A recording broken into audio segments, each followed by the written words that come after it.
ادامه می‌دهیم به حل کردن مسئله‌های المپیاد ناحیوی ناحیه سینو صنف‌های 7 و 8 از فن فیزیکا. رسیدیم به مسئله آخرین صنف‌های 7 و 8. شرط مسئله میگوید که با جسم در سه حالت سه قوه به سمت‌های گوناگون و قیمت‌های گوناگون تاثیر می‌کنند.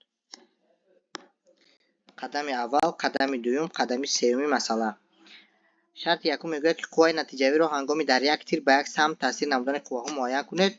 ما الکی این را در تست ها نوشتیم که قوه نتیجوی هنگامی به یک سمت در یک تیر تاثیر کردن این برابر است به سومه ان همین قوه ها F1 جمع F2 جمع F3 برابر است به F1 ما 4 F2 ما 8 F3 ما 10 12 22 نیوتن. این قسم یکمی مسئله. قسم دومش میگوید که هنگامی در تیر و به سمت‌های گوناگون روانه بودن قوه‌ها معاین کنید. در حالت قوه 1 و 2 با همدیگر همسمت و قوه 3 مقابل است. اما ببینید که در حالت دوم قوه‌های 1 و 2 4 نیوتن و 8 نیوتن، یعنی که F1 و F2 با همدیگر همسمت هستند، اما F3 10 نیوتن مقابل است. پس در اینجا قوه نتیجه‌ای برابر میشود با مودولی، یعنی ببینید که F1 با F2 همسمت هستند، آنها جمع میشوند، یعنی F1 جمع F2 و سومه آنها طرح میشود از قوه 3 طرح میشود از سومه آنها، چون که وای مقابل است.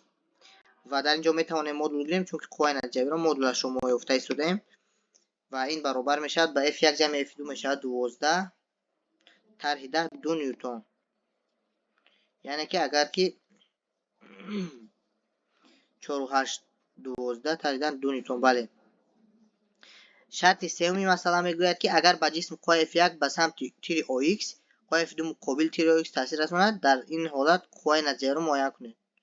F1 به سمت تیر OX و قوه F2 مقابل تیر،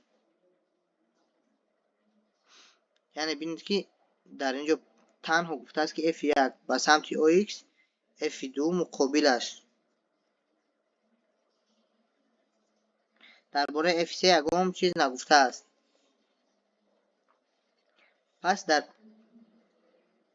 قسم سوم می نویسیم که قوه نتیجوی برابر است به باز همین که مودول F1 طرح F2 که این برابر است به 4 طرح 8 یا اینکه 8 طرح 4 برابر است به 4 نیوتن.